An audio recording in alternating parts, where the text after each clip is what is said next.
All right, so where we left off in the last section, we had two positions which Ghazali opposes, and we were actually discussing the second position here, and that's the position that things proceed necessarily from God, right? In the way that they proceed, uh, and that they proceed that way necessarily, right? They cannot be other than that, according to a fixed order, right? That fixed order for the philosopher was understood in terms of the essences of things, so that we have it that things are what they are because they have certain essences, and it follows from these essences that certain behavior necessarily follows under certain circumstances. That's to say that these different things interact with each other necessarily in the ways that they do because of the kinds of things that they are. So that as long as fire is fire and cotton is cotton, again, the cotton cannot possibly touch the fire without burning, and the example that we were using. Okay, now this for Ghazali is a problem because it seems to entail that Ibrahim cannot have survived the fire that the Mushrikeen put him into without God having turned the fire into non-fire, something other than fire, or turning the flesh of Ibrahim into something other than flesh. Let's get the slides up. There we go. Right, and Ghazali then says that we do not concede that the principles do not act by choice and that God does not act voluntarily. Then he claims to have refuted them on this discussion, on this in the discussion on the world's creation, which is in the first discussion of the book. Before, I said we would not discuss that, but I think it'd be good to actually mention it briefly. What was the nature of Ghazali's refutation, which he claims to have given against him? Well, as we see, the philosopher believed that the cosmos sort of comes from God in the way that it does necessarily, right? Not by a kind of a choice or will on his part. It sort of follows from God's existence that the cosmos exists. It follows from God's self-knowledge, technically, if we get into that. But actually, the universe is the only way that it can be, and basically the argument is that it is the most perfect world possible, right? That God, as as the perfect being, the only thing that can proceed from Him is the most perfect possible being, the world, right? So the world has to be, and everything that actually exists in the world, right, on their view, is as it necessarily must be in order to play its role in the overarching order, which for them is the most perfect order. So if anything were other than it is, then the world would be less orderly, and it's impossible that a less orderly thing emerge from God than not, because God's perfect, and we would never be able to create something which is less than perfect. Yeah. So for them, the world as it is the only possible way the world could be. Um, so basically, Ghazali, you know, argues in favor of a kind of a divine attribute of will by pointing out features of the cosmos that could have been different than they are, and without sacrificing the optimality of the order, right? Without sacrificing the, let's say, the perfection of the order. So, for example, he says, the heavenly bodies, right? Stars, and the sun and the moon and the planets, uh, rotate across the sky in certain directions, each one in a specific direction. Now, if they were all to rotate in exactly the opposite direction, then the order of the heavens would be just as perfect as it is, and we would be able to measure time just in just the same way as we are now. And so there's no real reason that can be sort of given. There's no possible reason that could be given why it should be one way rather than the other. And then Ghazali says that that means that God has the capacity to select between options which are equally valuable, right? With regard to any possible aim or objective. In this case, if the objective is to establish the most perfect order, either of these two options would be just as good, but one of them has to be the case, right? The heavenly bodies have to turn in some direction, and so God has the capacity to determine that the world be one of those ways, right? To realize one of those equal options. And that's for him what God's will actually consists in. Um, that's for him what will is. And this is his proof that there is will. That's to say, basically, that this is not there's not only one most perfect possible world, but there may be more than one, and there actually are more than one equally perfect possibilities. But for one to exist, one rather than another has to exist, and therefore God chooses, because the only way that you can get one from another equally optimal option is by choice, right? Um, because choice just is whatever it is that determines one from among equal options. That was the bit on will, right? So where it comes in here, the fact that God creates things by will for him entails that cotton not burning on contact with fire is possible, right? But it's possible in certain situations where such a thing not happening would actually somehow optimize, or would be demanded or required in order for the order to be perfect. Yeah. So this is the idea with regard to miracles. For example, water usually just sits in the place, right, where it sits. That's how God creates it all the time, in an orderly fashion, until the occasion arises where a prophetic miracle is required in order to achieve the goal of an optimal order. And that case, Musa can raise his hands, and the Red Sea will part, or the sea would part, and the water would come up in that situation, right? So there's the idea here that that's usually not the case, but it actually is possible, because the world doesn't follow necessarily from God as it is, but it follows through His will. Yeah. Okay. Now, this is where we had gotten to before, and we said this is where the philosopher uh, uh, respond in a sort of horrified way, right? And it comes down to this, right? If one denies that the effects follow necessarily from their causes, and relates them to the will of the Creator, where his will does not have a specific designated course, but one that can vary and change in kind, as they put it, then nothing is as it is necessarily. Okay? Everything just is contingently. So remember these terms, right? The necessary is that which must be as it is. The contingent, or what we're going to call as the possible here, is that which may or may not be the case, which it may be it is, but it may not be. Or it might not be the case, but it could be. Either way. All right.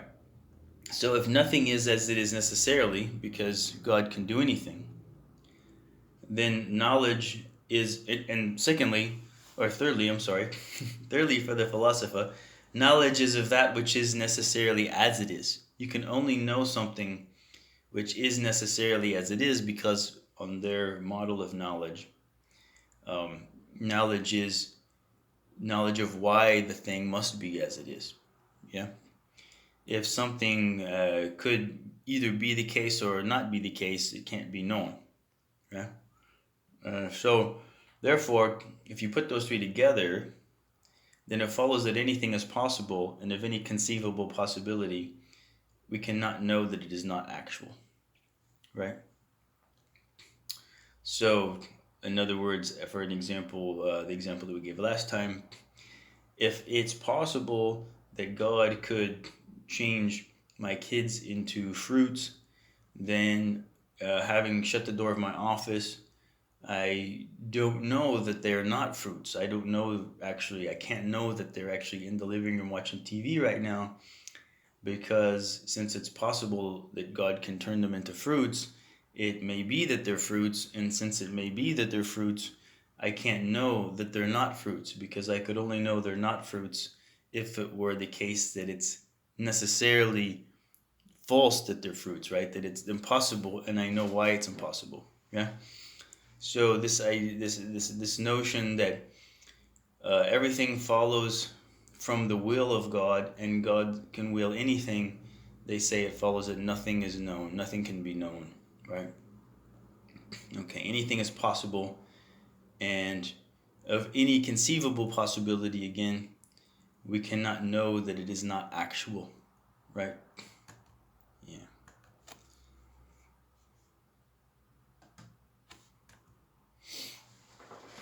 So Ghazali's answer to this is to say that their conclusion, right, their sort of absurdity, or their, horrible, the horrible consequence of this only follows if the possible is such that there cannot be created for man knowledge that it doesn't exist, right? Knowledge of its non-being. Yeah. And then he gives us sort of two different approaches to this, and it seems like they're the same. He treats them as the same, but they seem to be different. Because the first thing he says is that God has created for us the knowledge that he did not enact these possibilities. So now he's just saying simply that when I shut the door of my office, right, even though it's possible for God to turn my kids into fruits or animals or something like that, anything is possible, actually, outside the door here. Since I've closed it, I don't know what's happening, and God can do anything. Yet he created in me the knowledge that my kids did not turn into fruits, and that's how I know that they're not fruits right now, right? So even though God can do anything, when he doesn't do the thing, he creates in us knowledge that he did not do it, and that's how we know that it's not the case. Yeah. Um, then he goes on to say something different. He says the continuous habit of their occurrence repeatedly, one time after another, fixes unshakably in our minds the belief in their occurrence according to past habit. Now this is different, and it's much like um, an idea associated with David Hume, a philosopher, a Scottish philosopher from the 17th century. David Hume was an empiricist, and he was very skeptical about the concept of natural necessity. That's exactly the concept that the philosophers are defending here, right? Um, and he gives a similar argument that Ghazali had given earlier, that we recall from the earlier section here, where Ghazali said that the only evidence we have that fire is the cause of the burning of the cotton is that the cotton burns with the fire, with the contact of fire, or when the fire contacts it. And the fact that something happens, the fact that A happens when B happens, is not proof that A happens because of B. And then he gives different examples, right? The example of the blind man, for example, that we could think of many examples of things which, times or situations where A happens when B happens, and repeatedly so, but doesn't happen because of B, right? The one that we discussed in class before, you may recall, was the example of Pavlov's dog, where they ring the bell and they bring him food whenever they ring the bell, and then the dog begins to salivate after some time, repeatedly hearing the bell and then experiencing the food being brought. So something like that is going on here, and also with David Hume. So David Hume says that we associate things with each other when we experience them repeatedly occurring with each other, and that association leads us to identify some of those things as the causes of others, or connect them or relate them as cause and effect. But empirically, in speaking, let's say from our experience and observation, we actually never experience any such thing as a causal relation, as one thing actually being the cause of another. And that's his view. So his explanation of our connecting things in these causal ways, in causal terms, is that the mind, our minds are kind of conditioned to associate the things that we experience together in a way that we then proceed to call causal, and we name some of them causes and others effects. So Ghazali seems to be doing that here. Now he says the continuous habit of their occurrence repeatedly one time after another fixes unshakably in our minds the belief in their occurrence according to past habit. Right? So I've never, for example, closed my door of my office and then left my office again only to find my children have turned into fruit. That's never happened, and things have never actually turned into fruits or other things suddenly in that way. So therefore, that fixes in my knowledge the belief that will not happen, right? So these two don't seem to be the same kind of explanation, even though Ghazali presents them in sort of as one. He says the one thing right after the other. First, he gives a statement in one: God has created for us the knowledge that He did not enact these possibilities. And then he immediately says the continuous habit of their occurrence repeatedly one time after another fixes unshakably in our minds the belief in their occurrence according to past habit. So first he says that God does it, and then after that he turns around and says the continuous habit of their repeated occurrence is what does it. And those are two different things. The second, it presupposes that our minds actually have a fixed nature, because it's not possible to see how repeated occurrence of a pattern of something in experience would or could fix a belief, right? That the future will resemble the past, unless the mind was of such a nature that it would be affected by such repeated occurrences, right? So if I, for example, took a stone and I set the stone out here in this regular orderly universe where things happen repeatedly in the same way, the stone is not going to form the belief that they're going to continue to happen in the same way in the future. No, the stone isn't going to form a belief at all. But if I say now and I explain my belief that things are going to continue to happen in the future according to the pattern that they've happened in the past, by saying that our minds, sort of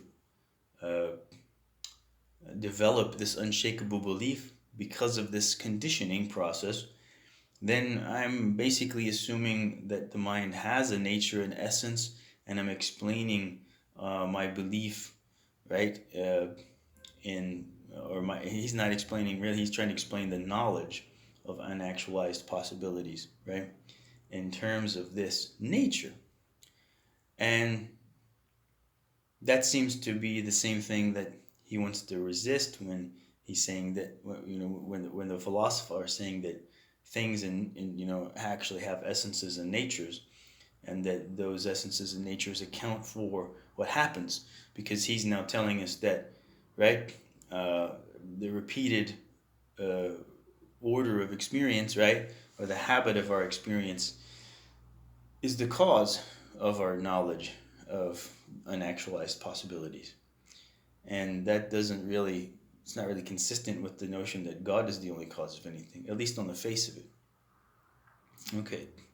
So that means that we might say that his second hypothesis or his second explanation here is meant to be understood in that way. That's to say that really God is the one who creates the knowledge for us, but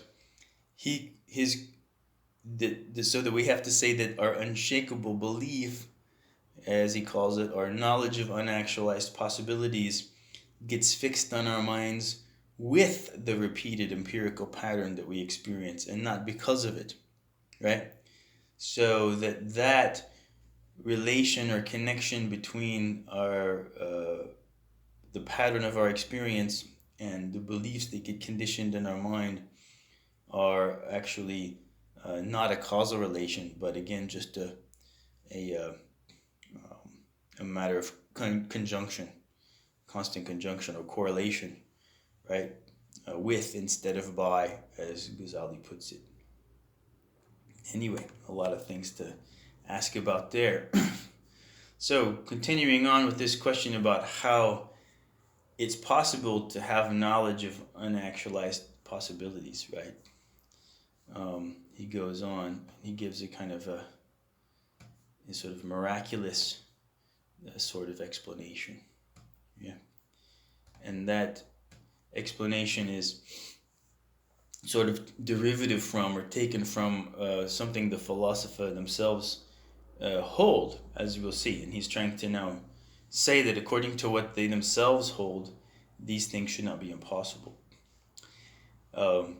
So he says, indeed, it is possible for one of the prophets to know through the ways they have mentioned, he's talking about the philosopher, that a certain individual will not arrive from his journey tomorrow when his arrival is possible. The prophet knowing, however, the occurrence of this possible thing, right? So basically the idea here is that prophets can know the future, right? And the philosopher, Ibn Sina, at least has acknowledged that prophets can know the future, and he's actually given a philosophical explanation of how this is possible. But these future occurrences are actually, in fact, unactualized possibilities. So the argument here is that since Ibn Sina has already acknowledged that prophet can know, prophets can know unactualized possibilities, right? Things that are not going to happen in the future. Then there's no reason to deny that knowledge of that is possible. Yeah. And one of the things that we have to also see here is that an issue that's underlying this is whether there are such a thing as unactualized possibilities. Because as we saw, Ibn Sina believes that everything proceeds necessarily from God. And for other reasons that we probably need to discuss and that we will discuss shortly, he believes that everything that happens necessarily, right? So anything that actually does exist exists necessarily, not by itself, because God is the only one who exists necessarily through himself, but exists necessarily through something else. So nothing can exist unless it's brought into being by some other cause, and to cause something is to make it necessary. If it were still possible for it not to exist, even with the existence of its cause, then that wouldn't really be its cause. It would be maybe just a part of the cause. Yeah. So for Ibn Sina, everything that it does exist and that is the case is necessarily so, one way or another. And so yet we have it here that he can know, that the prophet can know what will occur in the future and what will not occur in the future, where those things are possibilities, right? So there seems to be some tension, or Ghazali is sort of pointing to a possible contradiction here as to whether the philosopher actually acknowledge unactualized possibilities or not. And we'll see soon his argument that they in fact do in spite of themselves, right? So what are these ways, right, that they mention? One is the imaginative faculty, and the other is the rational faculty, and the third is the practical faculty. All three of these are faculties of the soul, right? The rational faculty is the faculty of the soul that allows somebody to grasp intellectually grasp the intelligibles. The imaginative faculty is the faculty that allows a person or the power in the soul to sort of, let's say, envision sometimes metaphors for abstract concepts that can be grasped intellectually. And also just to envision or to imagine, that's what, right? What conjure images of what is not in front of one, right? The practical faculty is the one that it consists of, desire and repulsion, right, and will, right, that moves the animal and puts the animal into motion, including the human being, right? So, in the case of the imaginative faculty, this is the faculty for Ibn Sina, which is responsible for, or the seat, let's say, of this prophetic miracle of seeing the future, right? Because the future consists of particular events, and particulars are objects of the senses, right? They're the sensible things, the things that we can experience. And as opposed to the intelligibles, which are universal and we don't experience, but we only grasp through the rational faculty. So that means that knowledge of future events is knowledge of particulars, which means that kind of knowledge will not be grasped through the rational faculty, since the rational faculty grasps the universals. So it's grasped through the imagination.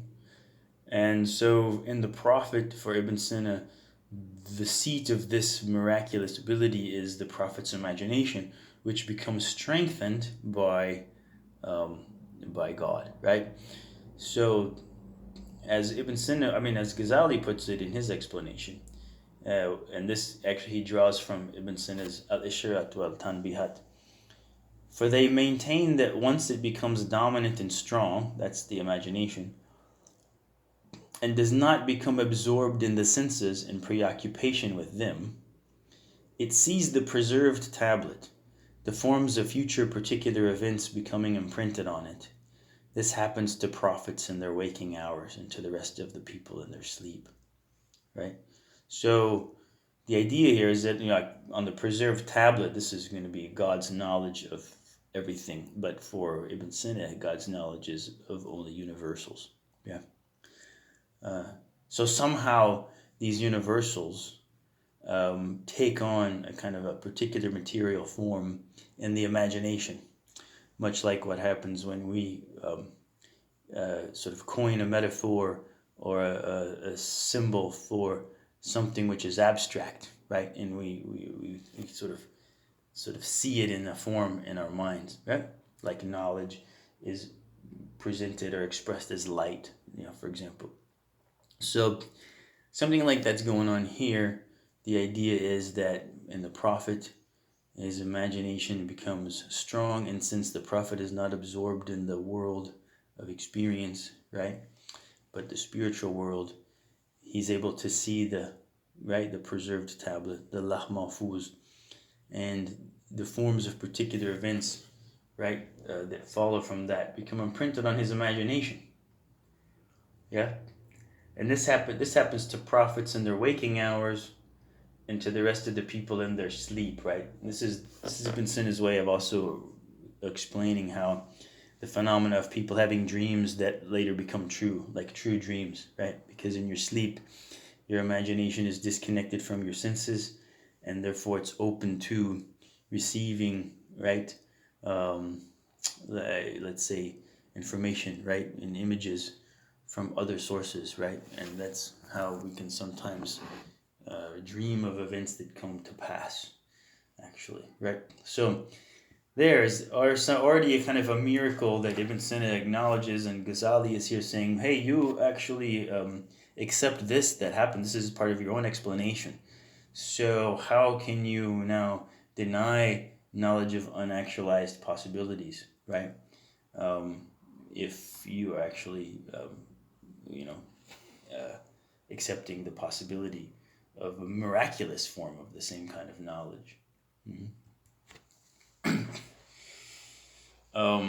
So then he goes to the normal kinds of examples, right?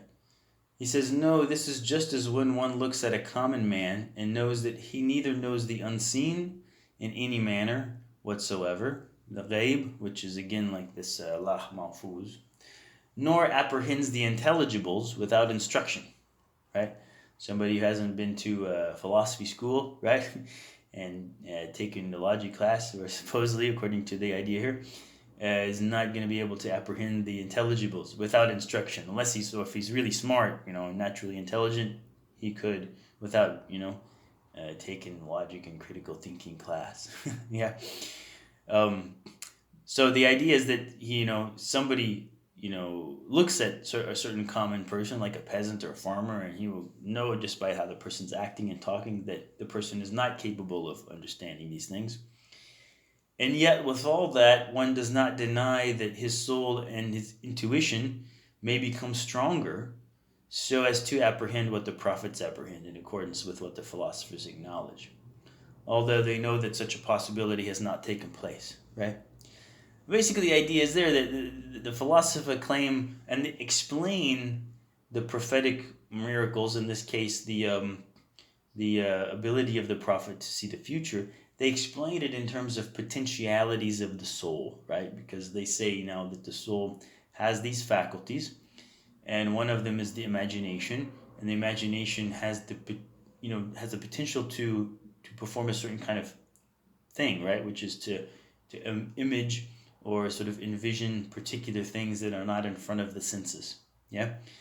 Now, since it has this potential, it can have it in greater degrees, and when it becomes more powerful, then a prophet can actually see the future particulars. Yeah. And that really means that there are, and other people who also have a human soul, that unactualized possibility, right?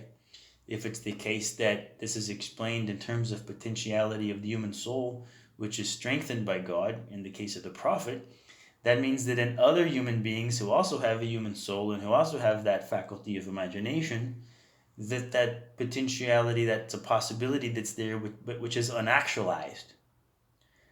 And that by looking at the person, we can know that that's a possibility which is unactualized, right?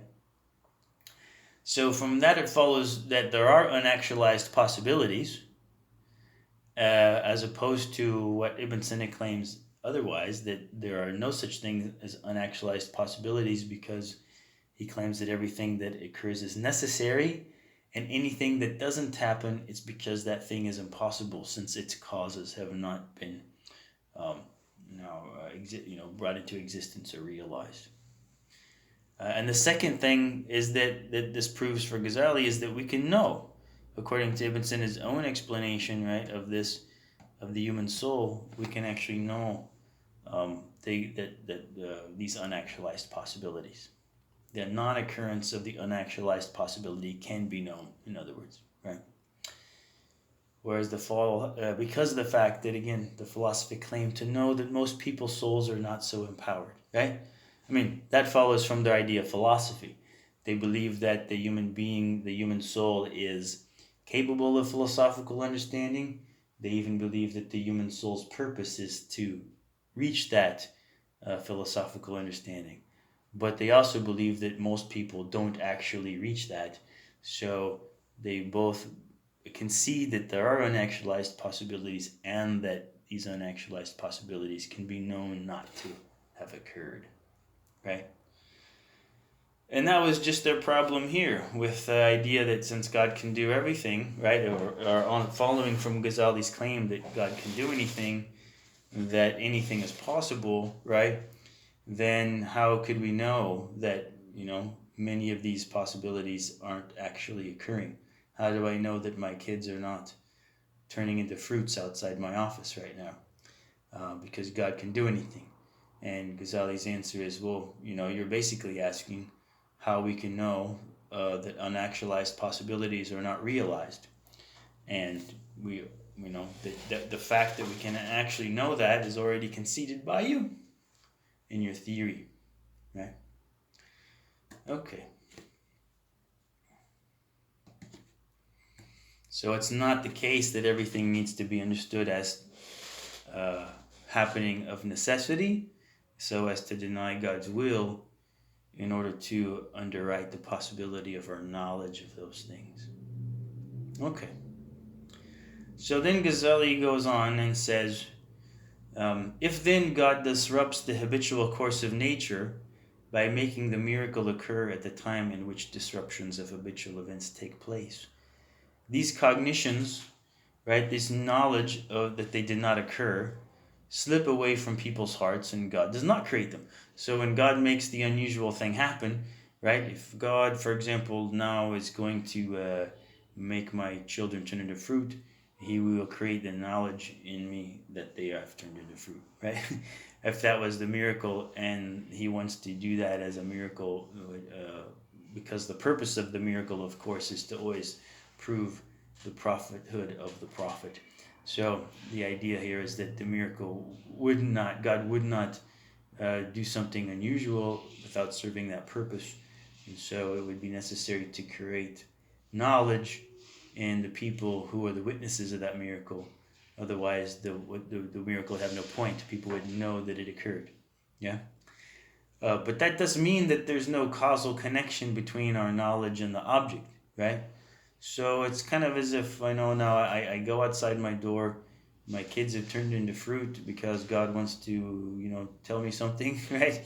And when I go out and look, God is the one who produces the knowledge that they're fruit, and it's not the fact that they're fruits. It's not because there are fruits sitting there on the sofa in front of the TV, and that causes me to know that they were turned into fruit. So, right, the causal connection, God causes them to turn into fruit, and he causes me to know that's the case. But there's no causal connection between that fact and my knowledge because, again, nothing causes anything but God, right? So that raises the question, what is actually the relation between our knowledge and the object of knowledge? When I know something, then that seems to entail some relation between me or my knowledge in that thing, right? And it's not the thing that causes my knowledge of the thing because God is the only cause. So therefore, it's not a causal relation. And so then what is the relation, right? What is the relation? What is the relation between my knowledge and the thing known that makes it knowledge of that known thing? That's the question I think Ghazali would need to answer here. There is therefore nothing to prevent the thing being possible, though, he says, within the capabilities of God, but that by his prior knowledge he knew that he would not do it at certain times, despite its possibility, and that he create for us the knowledge that he will not create it at that time. Hence, in all this talk of theirs, there is nothing but sheer vilification. Yeah. So he's basically saying that they're making an unfair criticism, right? Because of the fact that, according to what he's saying, God can sort of intervene not only to change the course of events from their natural order, right, or from their sort of usual pattern, but he can also intervene in our knowledge to make sure that our knowledge of what he does matches what he does, right? So the possibility of knowledge of things around us is not sacrificed or compromised by God's ability to do anything, according to this explanation. So anything could happen, and yet we could still know about nature. That's basically what he wants to show. But it does sort of again raise this question about what knowledge is, because for the philosopher, and I think intuitively, knowledge is a kind of a correspondence between what we think, about the world and the way the world is, right? There's a relation between our knowledge of something and the object of that knowledge. And this approach kind of severs that relation, or it severs the way we ordinarily think of that relation, and raises the question of what that relation actually is. Yeah. So the way to put it is like that. What if, for example, I were to ask Ghazali, can God turn my children into fruits, right? Uh, Outside my office, and at the same time create in me the knowledge that they are not fruits. Yeah.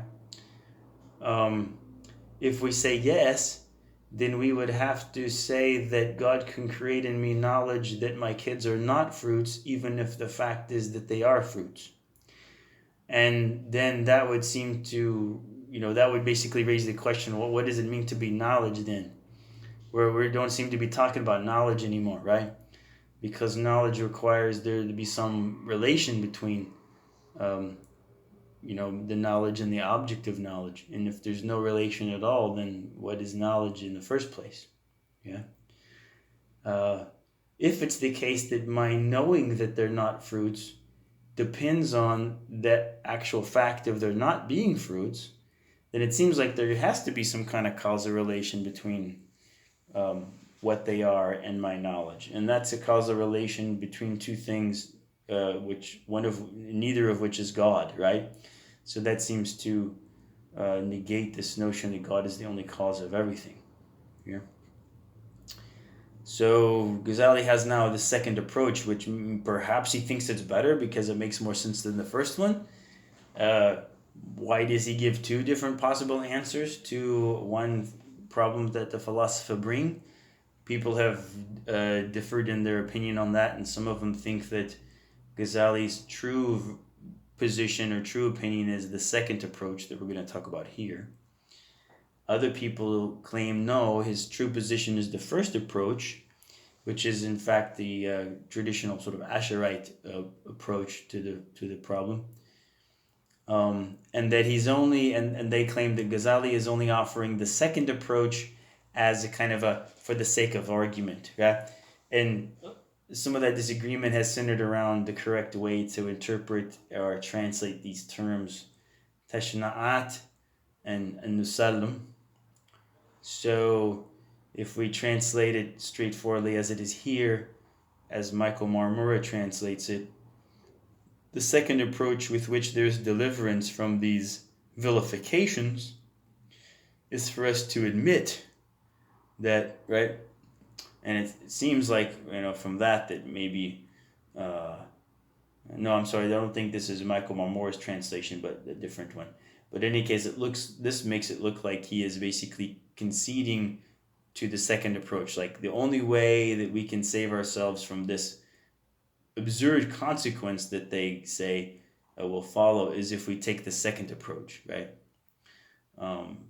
Since it's like the word is translated here as admit, right? But others have argued that Anusalam means here something closer to sort of adopt for the sake of argument, right? So in that case, the idea would be that, even if we concede to them, right, that things have natures, right? So we admit that, as he says, fire is created in such a way that if two similar pieces of cotton come in contact with it, it would burn both, making no distinction between them if they are similar in all respects. So that seems to concede that things have essential natures, such that individuals with the same nature necessarily behave similarly under similar conditions. However, this behavior can be disrupted by a nature in the quality, disrupted by a change in the quality of an individual, which does not compromise its essential nature. So the example he gives is if somebody, puts talc all over his body, right, or some kind of fireproofing material over his body, and then sits in a fire, that person won't burn, right? So that doesn't mean that the fire has to change its nature, or that the person's flesh has to change its nature, but something accidental or peripheral to the essence of either fire or flesh is sort of put in there to intervene between the two, and then the person doesn't burn, right? And he goes on to then account that people actually have done that, right? People cover their body with talc, sits in a fiery furnace, and then they're not burned by the fire. And anybody, he says, who heard about it without seeing it would not believe it. But as a matter of fact, there is this stuff, talc, which has this quality that it stops flesh from burning, right? And, just because we haven't witnessed that before doesn't mean that it's impossible. Yeah? So it could be that when a miracle happens, God can make something like this occur, right? So that neither the flesh, none of the essences of things has to be altered, and still a miracle can happen, right? Denying that God has the power to create qualities in things that alter their normal behavior without changing their intrinsic natures is the same as denying, for example, that somebody could be, covered with a fireproof material and be in a fire and not burn, right? Well, that's possible because we know there's a such thing as fireproof material, and that does stop flesh from burning. It doesn't change flesh into something other than flesh, and it doesn't change fire into anything other than fire, right? So he says, among the objects lying within God's power, there are strange and wondrous things, not all of which we have seen. Why then should we deny their possibility and judge them to be impossible? Yeah.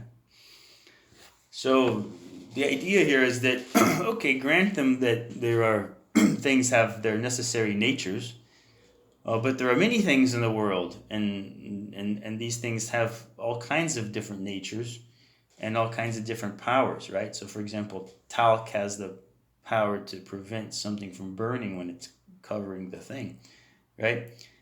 So, given that that's the case, and given the fact that it's not possible for us to know by experience, that the limit of things out there, it follows that there's no reason for us to deny the possibility of God being able to do any of these things on the basis of the fact that things have necessary natures, when we have no way to we don't have complete knowledge of the necessary natures of things, and there's no possible way we could have, right? And this turns on a problem we now call the problem of induction, which is just the problem of the fact that by experience and observation, there's no way to know that something is absolutely impossible or absolutely necessary, simply because our experience is limited, right? And the fact that we've never experienced something occurring could never be evidence that it cannot ever occur. And the fact that we've always ever experienced something occurring in a certain way can never actually amount to proof that it must only occur in that way ever, right? And simply because of the fact that no matter what range of experience we're drawing from a finite range of experience. There could always be something lying beyond that experience which we've never experienced before, but which nonetheless exists, and which has the ability to totally change the equation, right? Like in the case of talc, if somebody has never seen talc before or heard of it, right? They wouldn't believe that a person could sit in a fire and not be burned. But here we have a substance which, they can find out about that exists, and which has the power to stop somebody from being burned if they sit in a fire. And so that means that within the natural and necessary natures of things, there are, there's a sort of potentially, let's say for our purposes anyway, potentially infinite range of ways in which God could make things come about very different from what we've ever experienced, and yet within the framework of the nature of things that exists, but which is nonetheless unknown to us. That's the idea here.